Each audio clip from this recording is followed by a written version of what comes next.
Assalamualaikum warahmatullahi wabarakatuh. Waalaikumsalam warahmatullahi Waalaikumsalam warahmatullahi wabarakatuh. wabarakatuh. Oke, selamat malam teman-teman. Jadi, pada kesempatan kita hari ini, kita bakal diskusi lagi, kita bakal ngebuat forum grup diskusi terkait kasus yang kemarin.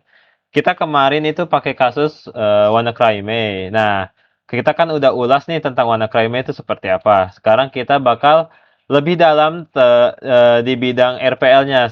Kita kan sebagai anak RPL, jadi kita harus juga bahas kegagalan ini di bidang RPL-nya. Jadi kita harus ulik apa aja cara mencegah kegagalan tersebut versi materi-materi yang sudah kita pelajari di pengantar rekayasa perangkat lunak ini. Mungkin kita bakal mulai dulu dari saudara Gazi. Saudara Gazi membawakan materi apa untuk grup diskusi malam ini? Untuk grup diskusi malam ini, saya akan membawakan materi maintenance. Baik. Pertama-tama, mungkin bagi yang belum tahu, maintenance itu merupakan serangkaian kegiatan dengan tujuan untuk memelihara sistem. Maksud memelihara sistem itu seperti apa? Jadi memelihara sistemnya itu sesuatu aktivitas agar komputer, jaringan, aplikasi atau server yang kita buat itu tetap aman, stabil, juga optimal. Nah, untuk maintenance ini sendiri mungkin dari artinya tadi yaitu pemeliharaan, orang-orang mungkin akan berpikir kalau ini lebih ke memperbaiki. Tapi sebenarnya maintenance itu juga bisa untuk mencegah masalah sebelum terjadi. Karena maintenance itu terbagi menjadi 4 jenis, yaitu corrective maintenance yang artinya itu memperbaiki bug setelah dilaporkan, dan ini tuh untuk aplikasi yang sudah rilis. Setelahnya jenis keduanya itu ada adaptive maintenance. Ini artinya itu memperbarui aplikasi yang kita buat untuk menyesuaikan dengan sistem operasi yang baru atau OS yang baru. Contohnya, jika kita membuat aplikasi di Android 11, mungkin saja di Android 12 tidak bisa, makanya kita lakukan adaptive maintenance. Yang ketiga ada preventive maintenance untuk meningkatkan kinerja atau membuat perbaikan pada fitur yang sudah ada. Mungkin bisa lebih disebut mengoptimalkan as is dari aplikasi kita. Lalu ada preventive maintenance, yaitu memodifikasi aplikasi kita untuk mencegah masalah di masa mendatang. Nah, bagaimana peranan maintenance ini dapat mencegah WannaCry Mei 2017?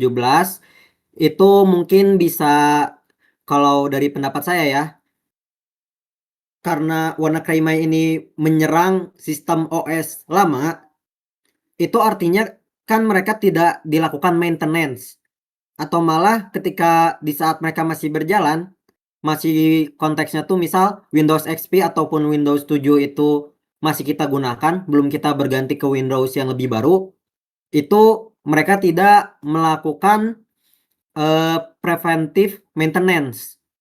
Sehingga hasilnya apa? Hasilnya pertahanan mereka atau firewall mereka dapat terbobol oleh virus WannaCry itu.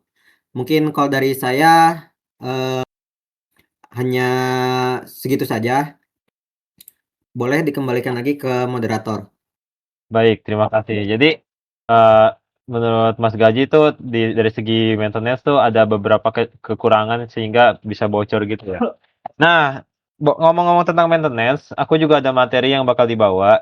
Materi yang akan aku bawa tuh tentang elicitation. Ini kan kalau dari Gaji kan maintenance, jadi tandanya programnya sudah selesai dibuat ya. Kalau elicitation itu tahapan di mana kita memahami, menemukan, dan mencari kesalahan atau mendokumentasikan kebutuhan dari pengguna, stakeholders, dan sistem yang akan dibangun dengan tujuan sistem sesuai dengan keinginan awal dan kebutuhan. Nah, kita bisa menggunakan metode elicitation ini. Elicitation juga ada beberapa teknik yang saya tahu, ada tiga, tapi saya akan membawakan dua. Yang pertama ada elaboration. Nah, ini tujuannya menganalisis dan memodelkan kebutuhan untuk menciptakan pemahaman yang lebih dalam dan terstruktur. Nah, ada juga specification, mendokumentasikan kebutuhan yang telah disepakati dalam format yang terstruktur dan dapat diverifikasi. Jadi, kita juga bisa membuat, spesifikasi secara fungsional dan non fungsional. Nah, untuk, kasus WannaCry itu, menurut saya, kita bisa mencegah dengan cara elicitation ini, kita membuat, merancang non fungsional sistem, kita membuat gimana caranya si sistem itu bisa melindungi dirinya sendiri ketika ada serangan. Nah, menurut saya juga kecacatan dari kasus kemarin itu, eee, kegagalannya tuh banyak kegagalan kebutuhan sistem legasi, yaitu sistem lama. Jadi si sistem lama tuh kita apa ya, lebih tepatnya nah, kecacatan dalam non fungsional. Jadi kita, ada beberapa perusahaan yang menggunakan Windows-Windows yang sudah lama dan itu tidak apa ya, tidak terlalu digubris sama perusahaan tersebut sehingga dari kecacatan non fungsional itu bisa mendapatkan serangan dari, ransomware. Jadi sistemnya bisa terbobol karena si perusahaan tersebut masih menggunakan, sistem-sistem yang sudah lama. Itu menurut saya adalah kecacatan non fungsional. Karena di segi apa tuh, di segi elicitation kita bisa merancang sebuah sistem tuh dari fungsionalnya dan dari non fungsionalnya. Kita bisa menyangkutkan elicitation dengan apa tuh, WannaCry bukan di fungsional karena di fungsional menurut saya ya okelah ada beberapa kecacatan dari maintenance mungkin atau sistemnya atau testing-nya, tapi di non fungsional juga banyak karena masih banyak banget perusahaan-perusahaan yang mengadopsi Windows versi lama. Nah, itu harusnya secara non fungsional tuh harusnya udah dihilangkan dan ditinggalkan Windows versi lama dan beralih ke Windows yang versi lebih aman lagi. Nah, menurut saya itu. Dan sekarang saya ingin bertanya kepada saudara Fawaz, apa nih materi yang bakal dibawa oleh Fawaz?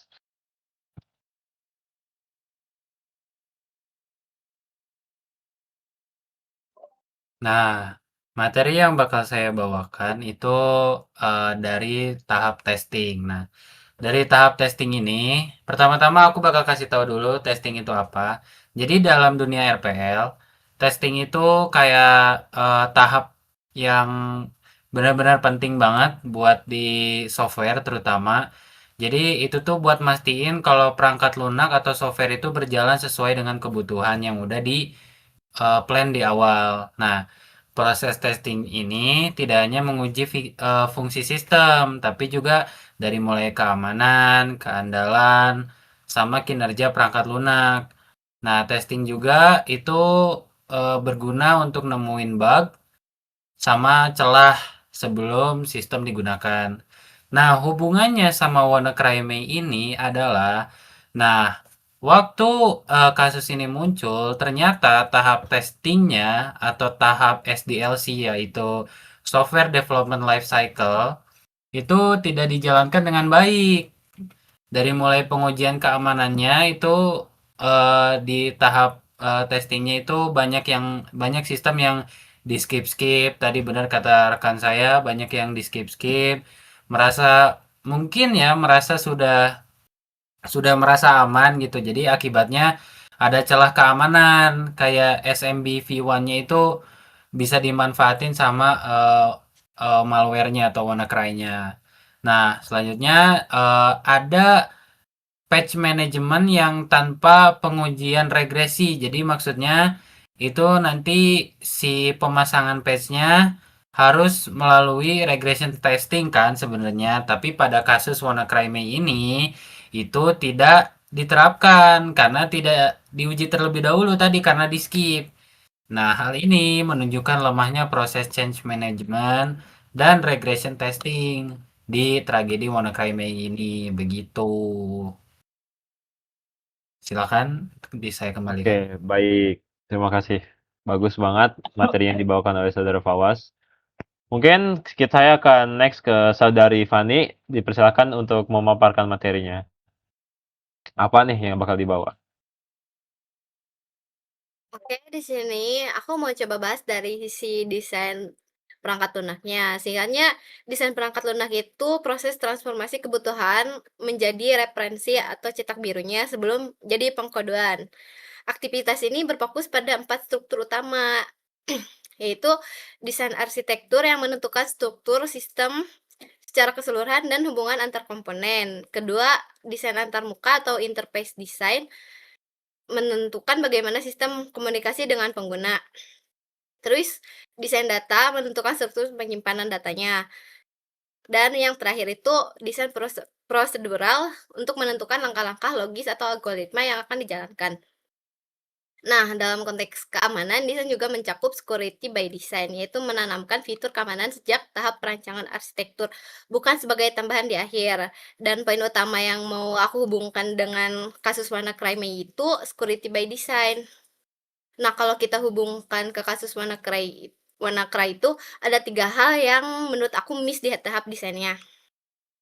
Pertama, soal protokol. Harusnya protokol lama yang sudah nggak dipakai itu dibuang dari desain arsitektur window dan mempertahankan teknologi usang itu sama saja membiarkan pintu belakang terbuka. Jadi kayak kalau dipertahankan itu yang mau meratas tuh jadi lebih gampang lagi, soalnya udah ketinggalan zaman kan. Keduanya Kalau kedua itu konfigurasi, harusnya sistem itu didesain dengan prinsip default deny. Artinya jalur rawan seperti port 445 itu ditutup secara otomatis kalau nggak dipakai. Jadi virusnya nggak bakal punya jalan masuk. Nah, kalau ketiga, desain modular. Jadi sistemnya harus dirancang sekat. Jadi kalau satu bagian kena ransomware, yang lainnya itu nggak ikutan kena. Nah, kalau dari dampak yang kalau desainnya udah benar itu, kita bisa memperkecil celah serangannya. Jadi peretas bingung mau masuk lewat mana. Terus sistem jadi lebih tangguh. Jadi kalau ada peretas yang mau nyoba buat ngeretas sistem, sistem bisa langsung isolasi dirinya sendiri. Terus yang terakhir, maintenance sistem jadi gampang. Kan salah satu alasan kenapa orang malas buat update pas WannaCry itu karena pas WannaCry menyerang itu karena kasus sistemnya takut rusak atau malah crash. Dari saya segitu. Oke, baik, bagus banget materi yang dibawain Fani. Jadi dari yang dibawain Fani tadi tuh kita harus ngebuat sistem atau desainnya secara modular ya. Jadi kalau misalkan satu kena serang, yang lain bisa mengisolasi diri dan melindungi dirinya sendiri supaya tidak merambah kemana-mana. Oke, saya penasaran nih tentang apa aja sih materi yang bakal dibawain oleh rekan-rekan selanjutnya. Mungkin kita bakal ke Givari dulu ya. Ke saudara Givari, dipersilakan untuk memaparkan atau mau diskusi tentang apa nih? Saudara Givari mau bawa materi apa gitu. Dipersilakan. Baik, terima kasih. Di sini saya bakal bahas tentang yang namanya debugging. Ini sebenarnya berkaitan banget sama kejadian WannaCry dan penjelasan dari rekan-rekan yang sebelumnya. Ya, memang benar penggunaan software yang lama itu sebenarnya sangat bisa dibilang sangat rapuh dan ya rentan dalam segi keamanan juga.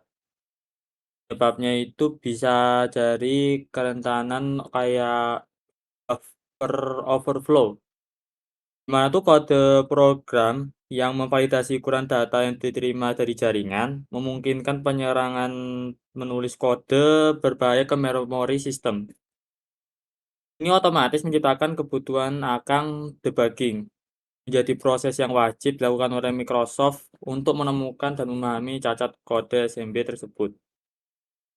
Nah, dari sini kita tentu harus mencari reproduksi dari si error ini, mencari penyebabnya dan terus melakukan perbaikan dan ya sebenarnya ini, eee, gampang ya, paling kita cuma hanya perlu memperbaiki yang kurang-kurang aja sih, kayak segi keamanannya aja dan apa ya, maaf, Nggak apa-apa nggak apa-apa nggak apa-apa. Jadi dari segi debugging itu kita harus ngecek juga ya, dari apa tuh, kita harus ngecek sistem kita tuh udah berjalan dengan benar atau tidak, ada celah keamanannya atau tidak. Jadi sehingga, si sistem kita tuh nggak gampang diserang. Kita harus tahu nih celah-celahnya dan kita bisa memperbaiki lagi. Mungkin menurut Mas Givari gitu ya? Ya. Oke. Lanjut, untuk saudara Arya, materi apa nih yang bakal dibawain, Ar? Oke. Jadi kalau dari saya itu materinya itu dari sisi project management. Yang intinya itu ini kayak cara ngatur sebuah proyek supaya bisa selesai sesuai tujuan, terus tepat waktu, sama juga harus sesuai budget. Jadi bukan cuma kayak ngatur-ngatur orang, tapi ngatur semuanya dari awal sampai akhir. Mulai dari apa yang dikerjain, siapa yang ngerjain, dan juga kapan harus selesai, dan gimana cara ngecek hasilnya. Nah, kalau soal WannaCry ini, menurut saya, kalau dilihat dari sisi project management, akar masalahnya itu sering banget karena risk manajemennya yang nggak jalan. Risiko keamanan biasanya dianggap ya itu urusan tim IT aja gitu. Jadi nggak masuk serius ke risk register proyek. Akhirnya hal-hal yang penting kayak patch yang kritikal, pendataan aset, atau ngebatasin layanan yang berbahaya, jadi nggak ada yang benar-benar megang. Terus juga kadang ownernya nggak jelas, apalagi kalau target waktunya ngambang dan progresnya jarang dipantau. Nah, kalau udah kejadian beneran, baru semua orang panik karena dampaknya udah keburu besar. Kalau dari sisi project management, bisa juga mencakup solusi untuk kasus seperti WannaCry ini. Kayak keamanan harus masuk prioritas proyek, bukan cuma urusan IT. Jadi risiko keamanan itu harus dicatat di risk register. Mulai dari proses patch-nya punya jalur emergency change biar nggak ketunda. Dan yang paling penting juga harus ada SOP insiden, kayak rencana backup yang rutin diuji. Intinya untuk solusinya itu harus jelas tanggung jawabnya, jelas target waktu, dan siap kalau ada kejadian. Nah, itu materi dari saya. Oke, baik. Makasih banget Mas Arya. Jadi risk management tuh penting banget ya guys ya. Karena kita juga harus mengantisipasi apa aja hal-hal yang bakal terjadi ke depannya karena kalau udah kejadian tuh bakal repot seperti kasus WannaCry ini. Lanjut kita bakal ke Mas Fadil. Silakan Mas Fadil, materi apa yang bakal dibawain Mas Fadil? Oke, Mas Dandi. Di sini aku mau ngebawain materi tentang implementation dalam RPL. Nah, di sini implementation tuh dia tuh nge-implementasiin requirement dan desain yang telah dibuat sebelumnya. Nge-implementasinya di kayak coding, ke konfigurasiin sistem, terus nge-integrasiin antara hardware sama software, database, integrasi, dan lain-lainnya. Nah, di sini implementation tuh kayak jantungnya coding itu sendiri, karena kalau misalnya salah satu di sini tidak benar, salah satu implementation di sini tidak benar, maka ritme semua hal yang ada di coding tersebut akan terganggu gitu. Misal di sini tujuan dari implementation itu yaitu biar si codingnya ini berfungsi sesuai dengan kebutuhan, terus kayak si desain dan si keamanan, si ke UI UX-nya juga sesuai dengan apa yang diharapkan dengan requirement-nya gitu. Di sini tindakan karena telah terjadi WannaCry beberapa tahun yang lalu, implementation sendiri adalah proses buat mencegah hal tersebut bisa terjadi lagi gitu. Kayak misal kalau misalnya kita nge-codingnya requirement-nya aman dari virus, maka kita bisa nge-coding ada antivirus, misal di security implementation-nya ada antivirus, di sistem configuration-nya kita ada ngekonfigurasiin firewall, terus si versi Windows-nya juga di update. Implementation bisa jadi tindakan preventif ke depannya agar mencegah hal seperti ini terjadi lagi gitu. Terima kasih. Oke, baik. Jadi implementasi itu penting juga. Karena kalau misalkan requirement udah bagus, desainnya udah bagus, tapi implementasinya kurang, itu bakal malah jadi celah juga ya. Selanjutnya terakhir dari Mas Asad, materi Mas Asad apa nih Kita bakal diskusi apa nih Mas Asad? Oke, jadi gini, di sini saya mau bawain materi elaboration. Jadi saya jelasin dulu ya sebelum masuk lebih jauh. Jadi intinya gini, elaboration itu cara menjelasin suatu topik lebih detail tapi tetap nyambung, biar orang tuh nggak cuma tahu garis besarnya tapi paham apa yang terjadi dan kenapa bisa begitu. Nah, dari sisi elaboration di sini saya ngambil 4 poin, yaitu pertama menjelaskan apa itu WannaCry, yang kedua menjelaskan cara kerjanya, yang ketiga menjelaskan dampaknya, dan yang keempat menarik pelajaran dari kasusnya. Oke, di sini jadi gini, WannaCry itu tuh ransomware yang heboh pada tahun 2017. Begitu masuk komputer, file langsung dikunci dan korban diminta bayar tebusan pakai Bitcoin. Yang bikin parah lagi, dia tuh nyebar otomatis lewat jaringan. Manfaatin celah Windows yang sebenarnya udah ada update-annya, tapi banyak yang cuek buat update. Dia akibatnya tuh fatal banget, sampai rumah sakit, kantor pemerintah, sampai perusahaan besar pun kena dampaknya. Kerjaan berhenti dan layanan kacau banget. Dari elaboration ini, kita kelihatan jelas banget nih, masalahnya bukan cuma virusnya, tapi kebiasaan manusia yang terlalu santai soal keamanan. Mulai dari update ditunda, backup nggak rutin, dan akhirnya ya terjadilah kayak gitu. Jadi ya kita tarik pelajaran bahwa masalah utamanya itu bukan cuma serangannya, tapi kelalaian manusia dalam menjaga keamanan sistem seperti malas update dan jarang backup data.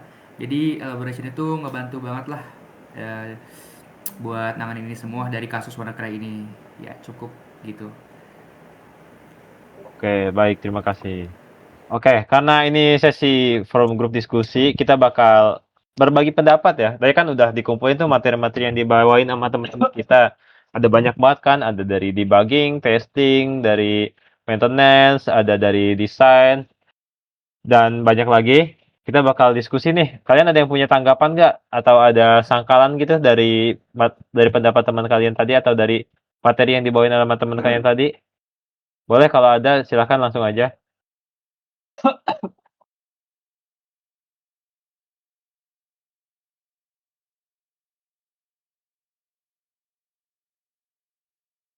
Oke, kalau misalkan nggak ada saya bakal tunjuk deh. Eh dari Mas Arya nih.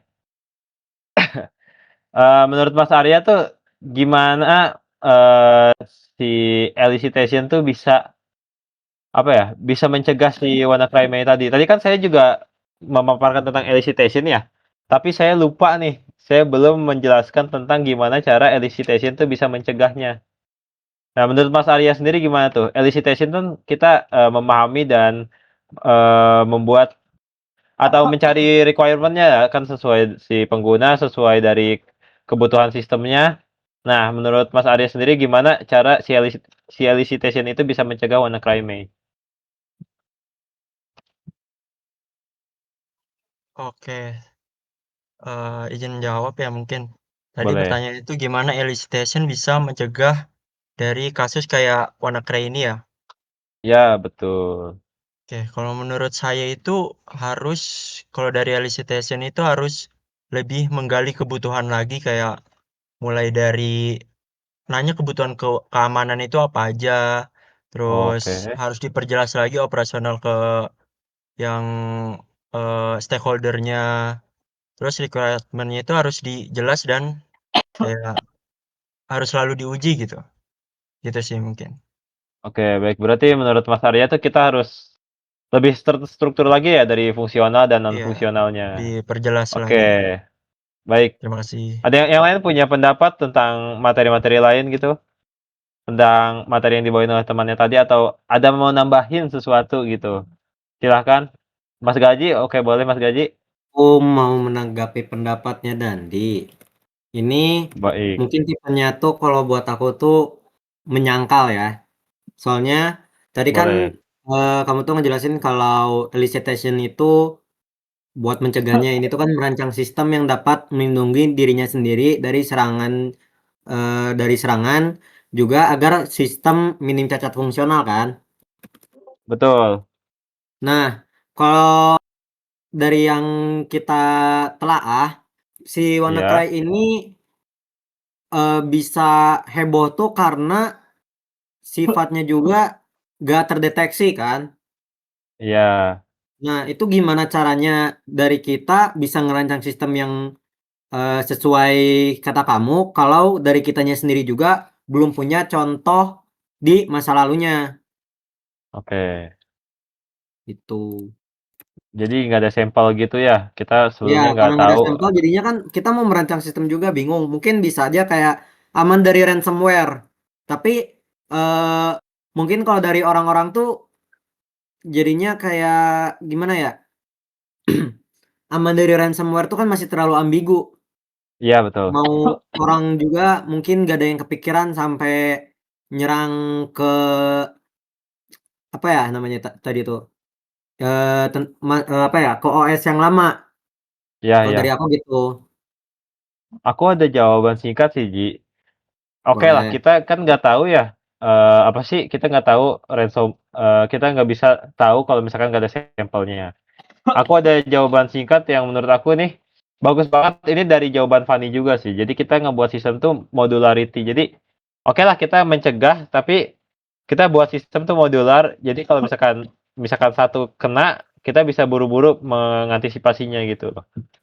Jadi bisa lebih aman lagi. Walaupun kita nggak tahu sampelnya, jadi kita seenggaknya kita punya pencegahan seperti itu. Oke, mungkin yang lain punya pendapat lain atau ada ingin berpendapat atau ada tambahan mungkin? Silakan yang mau.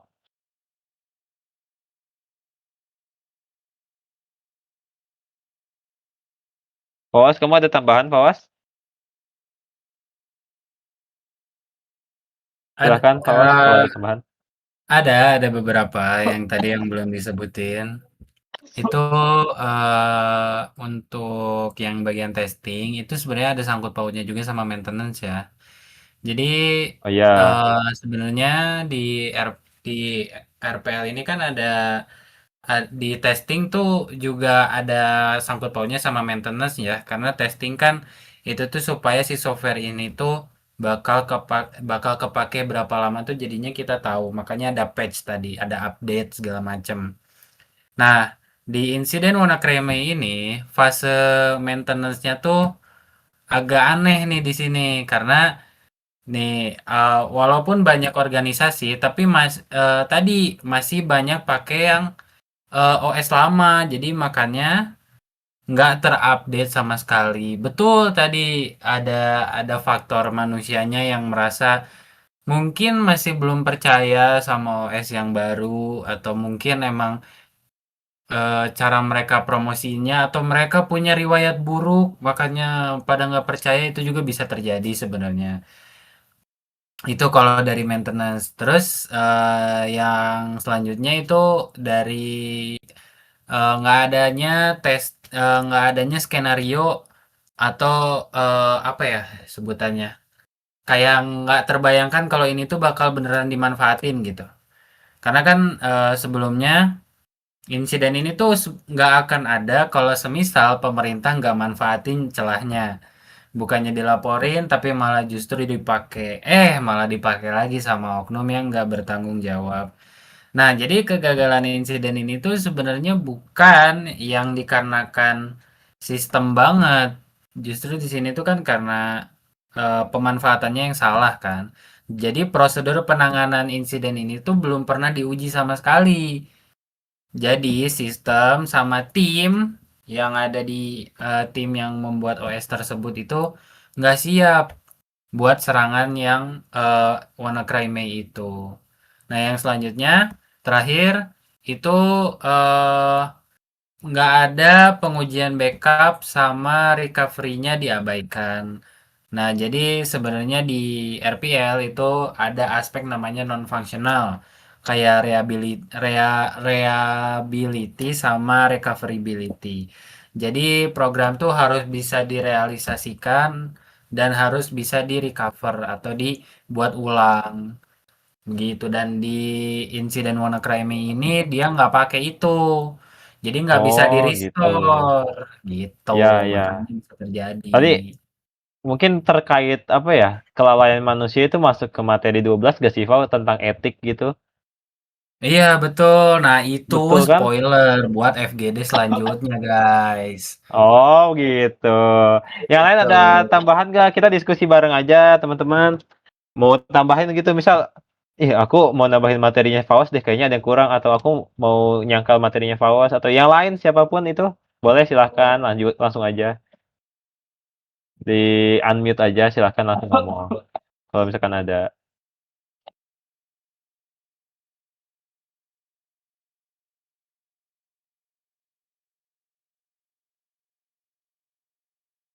Oke deh, karena nggak ada aku bakal tembak nih. Last ya, sebelum kita tutup. Karena kayaknya udah terlalu lama nih, materinya juga sudah banyak yang kita bawa.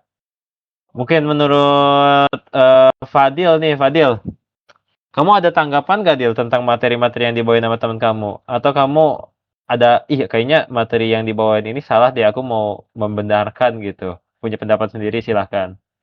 Sebenarnya tadi itu ada ya, cuman Boleh. diwakilin sama Fawaz.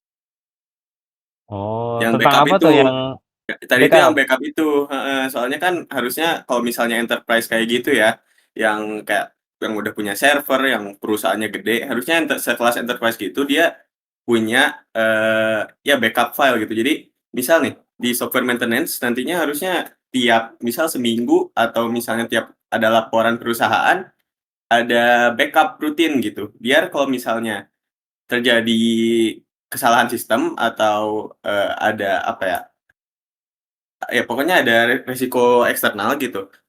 Kita bisa nge-rollback fase sebelumnya biar si kerugian yang dialaminya juga nggak kegedean gitu. Oke, Oke, oke, cukup. oke. Yang lain ada nggak? Oke, udah nggak ada ya. Jadi mungkin cukup sekian dulu untuk forum grup diskusi kita kali ini. Kita juga udah bahas banyak nih tadi dari maintenance, dari testing, apa aja sih tentang materi yang kalian bawain dan juga gimana sangkut pautnya tentang WannaCry. Kayak contohnya tadi dari arsitektur desain kan. Dari desain tuh kita bikin arsitektur yang modularity supaya kalau misalkan satu keserang, yang lain bisa mengamankan diri dan bisa mengisolasi. Atau mungkin dari bagian testing, dari risk management, kita juga harus eh, apa ya? Kita juga harus tahu lah. Kita harus aware tentang apa aja kemungkinan-kemungkinan buruk yang bakal dialami kita. Gitu. Mungkin untuk forum grup diskusi kali ini kita bakal tutup dulu sampai sini. Kalau misalkan ada lanjutannya, mungkin kita bakal lanjut lagi dengan materi yang berbeda tentunya. Sekian dari kelompok saya. Saya pamit undur diri. Wassalamualaikum warahmatullahi wabarakatuh. Waalaikumsalam warahmatullahi wabarakatuh. Waalaikumsalam warahmatullahi wabarakatuh. Baik. Di itu dulu, Val.